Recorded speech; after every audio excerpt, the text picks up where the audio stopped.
Nuclear weapons are widely recognized as undesirable, leading to agreements aimed at preventing their production and spread. However, these agreements do not universally apply, allowing certain countries to possess nuclear weapons. In this video, we will delve into the reasons behind this exception, exploring why some countries are permitted to retain nuclear weapons while also addressing the issue of countries that possess them illegally. At present, there are 5 acknowledged nuclear states, which are countries authorized to possess nuclear weapons. This privilege stems from the fact that these nations developed their nuclear arsenals prior to the signing of the Treaty of the Non-Proliferation of Nuclear Weapons. This treaty aims to impede the creation of new nuclear states, but these 5 countries were permitted to retain their existing weapons. The United States, Russia, formerly the Soviet Union, the United Kingdom, France, and China comprise this group of nations. Nevertheless, the list of nuclear-capable countries do not end with those 5. While all these countries signed the Non-Proliferation Treaty or NPT, which commits nations to refrain from developing nuclear weapons, there are notable gaps. 3 additional countries possess nuclear weapons. India, Pakistan, and North Korea are not part of the NPT. India and Pakistan never signed the treaty, allowing them to pursue their nuclear programs. North Korea initially signed the NPT, but later withdrew from it in 2003. These 3 nations bring the total number of nuclear-armed countries to 8. There are 2 additional countries of significance to mention.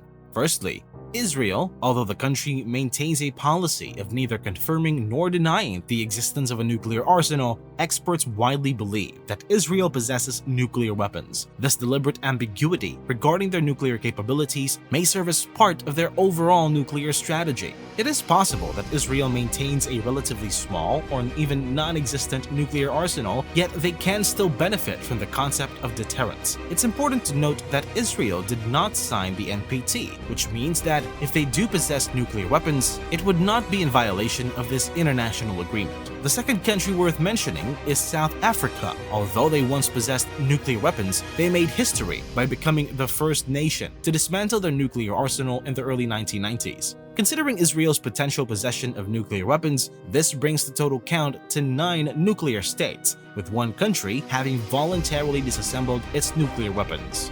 Let's take a moment to delve into the historical journey that led us to the current nuclear landscape. To understand the origins, we need to rewind back to 1933. While there were earlier speculations about nuclear weapons in the early 20th century, including H.G. Wells' novel on the topic in 1914, the scientist Leo Szilard plays a significant role. He theorized about the possibility of a chain reaction of neutron collisions that could release vast amounts of energy. In 1939, Niels Bohr made a public announcement about the discovery of nuclear fission. During the same year, Albert Einstein signed a letter addressed to President Franklin D. Roosevelt, cautioning him about the potential of this newfound knowledge to develop an immensely powerful bomb. Ironically, shortly after those events, the Manhattan Project was initiated. It was a collaborative endeavor involving the United States, Canada, and Britain, driven by concerns that the Nazis might develop nuclear weapons first. Enormous sums of money totaling around $2 billion, equivalent to approximately £23 billion in 2019, were allocated to research and development. On July 16, 1945, the first nuclear weapons test, codenamed Trinity, took place. Subsequently, 2 nuclear bombs were dropped on Hiroshima and Nagasaki, marking the first and, thankfully, the last time nuclear weapons were used in an armed conflict. The United States was not the sole major power involved in the pursuit of nuclear weapons. While Nazi Germany did explore nuclear fission, their primary objective was not to develop an atomic bomb. However, the United States' next adversary, Soviet Russia, displayed a strong interest in nuclear technology. During World War II, Soviet spies made attempts to infiltrate the Manhattan Project. Eventually, following a similar approach as the US, the Soviets successfully detonated their first nuclear device, known as RDS-1. The Cold War further intensified their nuclear production efforts. That's how the 2 adversaries acquired nuclear weapons, but what about the other 3?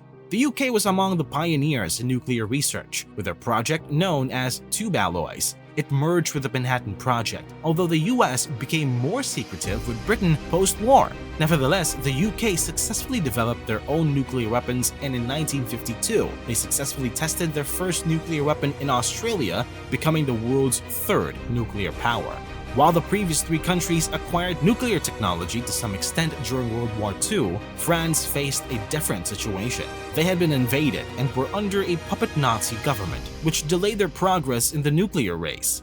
However, after the war, France commenced their nuclear research. In 1956, the Suez Crisis unfolded and the United States imposed sanctions on France, Israel, and Britain for their actions that contradicted American advice. In Britain, this event marked a significant turning point as it demonstrated the country's diminishing status as a superpower. It became apparent that Britain could no longer act independently without the support of the United States. The collaboration with France and Israel in the nuclear realm was crucial for Britain to maintain its global power status. In 1960, France and Israel successfully conducted their first joint nuclear weapon test, and Israeli scientists were granted the opportunity to observe the test and gain unrestricted access to technical data. The final country on the list is China, which developed its nuclear weapons prior to the signing of the NPT. China's nuclear research commenced after World War II, and it gained further impetus following a conflict with Taiwan.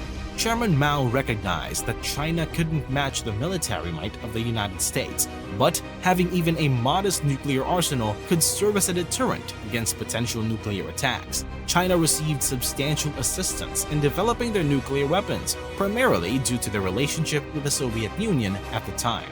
Their first nuclear bomb test took place in 1964. That covers the 5 countries recognized under the NPT as being permitted to possess nuclear weapons. However, it is important to note that there are other countries that have nuclear weapons despite not being officially recognized. Let's now explore some of these countries, similar to the ones mentioned earlier.